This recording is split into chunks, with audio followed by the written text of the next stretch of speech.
Well, well, well. Hello again from another exciting episode of the Crotchety Old Men podcast. Good day, good afternoon, good evening, wherever you are in the hemisphere. Hi, I'm Gary Smith, one of the co-hosts of the Crotchety Old Men, and all of us are together today on this beautiful day on this earth. What's going on, fellas? Well, everybody, Everything's good, man. I have no complaints. How you doing? hey man, I'm doing great. I'm over here trying to keep my wings from flapping me away. I'm so happy I could fly away. I What's know up, that's Gary and right. George? All is well on this end. All right.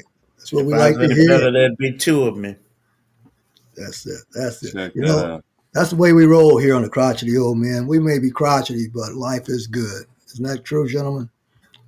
So good, so good. I'm over here spending my currency, which is my time. That's my currency, my time. So I'm over here spending my currency. Paul, don't that just sound like a crotchety old man? Sure does, man. What are you saying? What a chore, man. Right, rubbing our Wow. face in it and everything. Exactly. Well, it brings us on a good thing of the topic of the day. Speaking of currency and things that go along with that and how it's created and managed and so forth, I'm going to pass the mic over to George and tell us about what we're talking about today. Well, Smitty, words mean something, and especially in this climate and this day, words probably mean more today than they are, have in other times in history. So it's so important that, when you read articles, which I do a lot of, that you understand exactly what the content and what's being published and sent to you. We've got a lot of stuff being published by AI, and, we just can't take things at face value anymore. So I was reading this article that was sent to me, and it was talking about this company by the name of BlackRock. So if you have a 401k, chances are you've got BlackRock in your 401k as either EFT or either as a mutual fund. So, but the article was basically saying that this company was quite literally owns the world. Those were the words, owns the world. So, of course, me being somewhat financially astute, I wanted to read deeper and understand that because, I mean, this could have a lot of different implications on a lot of different things. Because it went on to say in the article that it owned and controlled or owned Bank of America, Chase Bank, Exxon, Chevron, Pfizer, Johnson and Johnson, CNN, Fox, MSNBC, and on and on and on. Which here again, I mean, you think about the implications of a company that owns or has influence in all of these different areas. You know, it could be very devastating to the economy and to a lot of other things. So I thought this would be a great topic to talk about so that when people see this information, they just don't take it for face value. Well, you're right, George. You bring up a good point. I think the key word is that they have over about $10 trillion in assets. And assets, as we know, can come from a myriad of sources and participation in companies. I think we all know that Ford Motor Company is owned by the Ford family. All right. Yet and still, it's listed in some of the holdings that BlackRock has, based upon some of the companies that's shown on the Fortune 500. So they either have their hand in or a slice of the pie. So to your point, when you're reading these stories and articles, whether they're in whatever resources they're coming from, you have to really pay attention to the words that are used so as not to be misinformed about things. But one thing is for sure is that most people have not, and let me put this out here before we go too much further. We're not giving our opinion, pros or cons about whether you should invest in BlackRock or not invest in BlackRock or what have you. All we're doing is sharing some information that we've gathered from a third party source. All right. So let that be recorded and let that be, because we don't want no backlash about BlackRock. Okay. But we are going to share with you what is public knowledge and available to you at your, sources as you find on your own. Now, having said all that, okay, chances are nobody has heard of who is behind this company called BlackRock.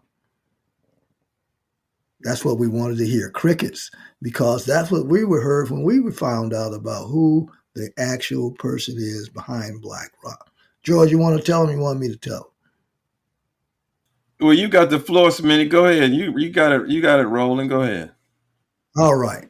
BlackRock was founded and is managed by a gentleman by the name of Harry Fink. Fink. Chances are few, if any of you, have ever heard of a Harry Fink.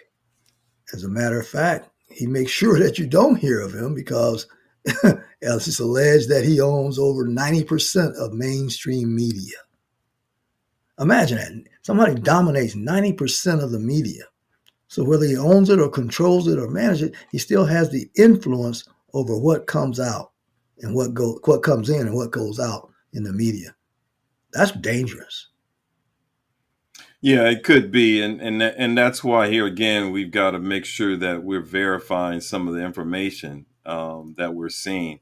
As far as, for example, for the banks, he actually the fund actually owns about 6.2% of Bank of America. So it doesn't actually own the bank. So how does that equate to voting shares? So for example, with Exxon Oil, he owns 2.72 million shares of Exxon Oil. Okay, and here again, when I say own, that's a term that's loosely used because basically he's managing these assets because the funds are actually owned by he's an asset manager and the funds are actually owned by those individuals that have invested in these funds. So that's what it is. So here again, it's a mixture of words. So who gets the vote? He gets the vote because of the fact that he's managing these assets. Now, if you, as an individual, purchase some of the shares in these companies, then you would get that sole vote. Yeah. Well, in the words of Henry Kissinger, George, whoever controls the money controls the world. Absolutely. And the fact that BlackRock is a major shareholder in dozens of major companies, like Twitter, Amazon, Google, and Facebook, just to name a few of them, is very important because what that means is that these companies, they're able to decide upon company policy. And not just company And policy, I might add either, Gary. We're talking about world policy. I mean, when you think in terms of projects like the canal that they're trying to build for Gaza. Okay, so they want to build this canal in the Gaza region, which is supposed to be Palestinian area. They have to take over that area to get the land to build it, which is what they're doing right now. United States is complicit in this thing. I mean, I look at a wide range of things that go on in the world, and people who own or have this much influence in the world. Where does the politics go? Where does the money go? Where does it? It's a dire situation when you have one person have that much power. Yeah. You know what, PC, well, I've got an opportunity to do so. Let me correct myself that the correct name is Larry Fink, not Harry. And I believe I may have said Harry early on, but it's Larry Fink. And to your point, yeah, it's dangerous for any one person to have that sort of power. So, but again, I like what Georgia said, that we still have to consider the source. What is their purpose? Why can't, I don't know, I shouldn't say why can't you find it anywhere else? That would be plagiarism. So that doesn't matter. But there is something to the fact that when any company, it shows us a lot of things. It shows us structure. It shows us that by diversifying, you can attribute a lot of assets. If most of the companies, I'm sure that not all the companies fare as well as the ones that we're presented with. We always see the winners. What you don't see are the losers, and that's okay. But if this model, if you will, this business model can be replicated or duplicated on a smaller scale, the results will be the same. Now, it may not be 10 trillion, but what's wrong with 1 million?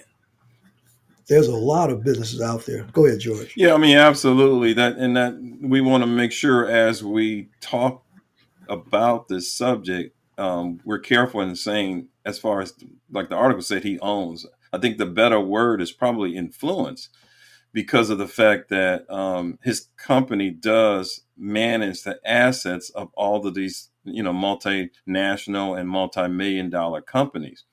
But there, like I was looking at Pfizer and Johnson & Johnson, but there are over 70, or I could say institutional investors, which is he considered, own 70% of the stock in these companies. Well, so he owns a piece of percentage of that 70%. So there are other companies out there like BlackRock. So I want our audience to understand what we're really talking about here. So Gary, before you were talking about a company that actually owns companies, and this is different. This is not a company that's traded on the stock exchange. This is a company that's actually buying companies. So can you kind of explore the difference in BlackRock and the company you were talking about? Okay, sure. The company I'm talking about is Vista Equity Partners. And that company there is founded and chaired, CEO is Robert F. Smith, the black guy. And he founded that company and pretty much started, they exclusively invest in software companies. They don't do anything outside of software. They invest in what they know and what they know very well. And what they have done is either created a model that buys these fragmented companies in an industry that's constantly growing. And so they continue to buy them, smaller companies, small software companies, and then they grow those companies and continue to follow that model. Again, all vertical integration. Everything feeds into each other. And so to this day, Vista Equity Partners has over $100 billion in assets under management. Now, mind you, they're a private equity company. So they build by acquisition, not necessarily organically. But in the same token, they also created another investment strategy by developing Vista Credit Partners, whereby they loan money or they'll sow seed into companies that they're still doing well. But let's say with a little cash infusion or a little tweaking here and there, they're able to grow even more. And so those multiples continue to quadruple as the value of the business continue to grow. And 100 billion, that's a lot. That's a lot. And it comes from starting with just acquiring small companies and building another. And you look at, so there's two methods that we see here, y'all.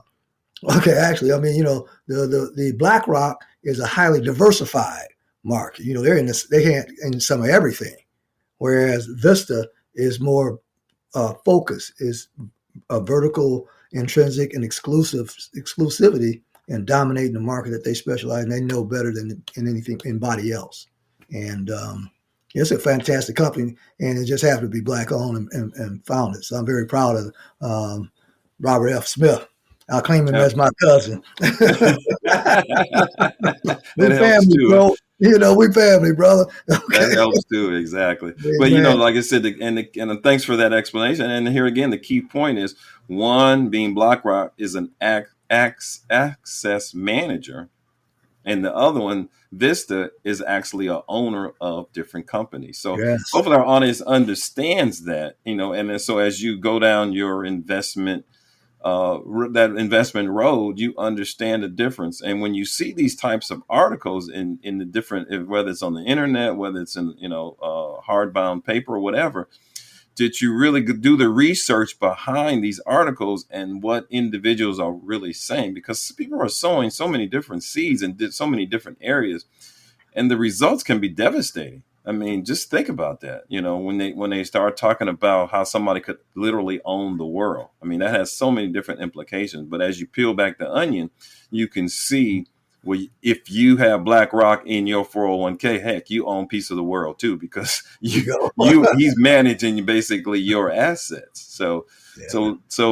I thought that was very important, for our audience to understand, because like I said, when I first read the article, I was my ears, my antennas went up and say, hey, what's going on here? Who is this Right. company? Exactly. And let me find out what they're really doing. So, I'm not going to say the article was totally misleading, but I'm going to say that the article needed some additional verification and investigation before, I was able to really understand what the author was really trying to,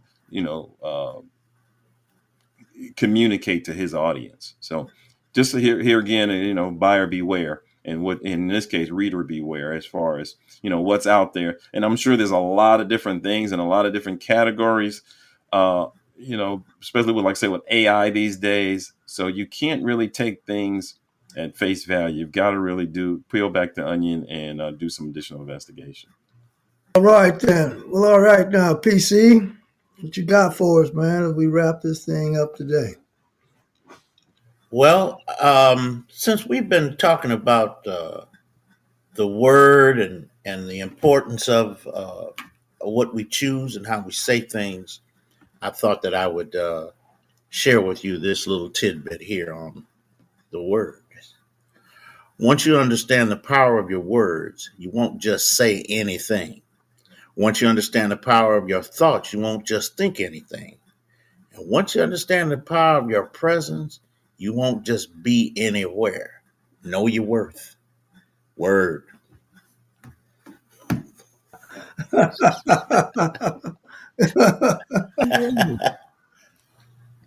I like that, man. As usual, you come up with some pearls, so that you did it again. But so hey, as we always say on the Crotchety Old Men, if you didn't know, hey, Now Now now you you you know. know. know.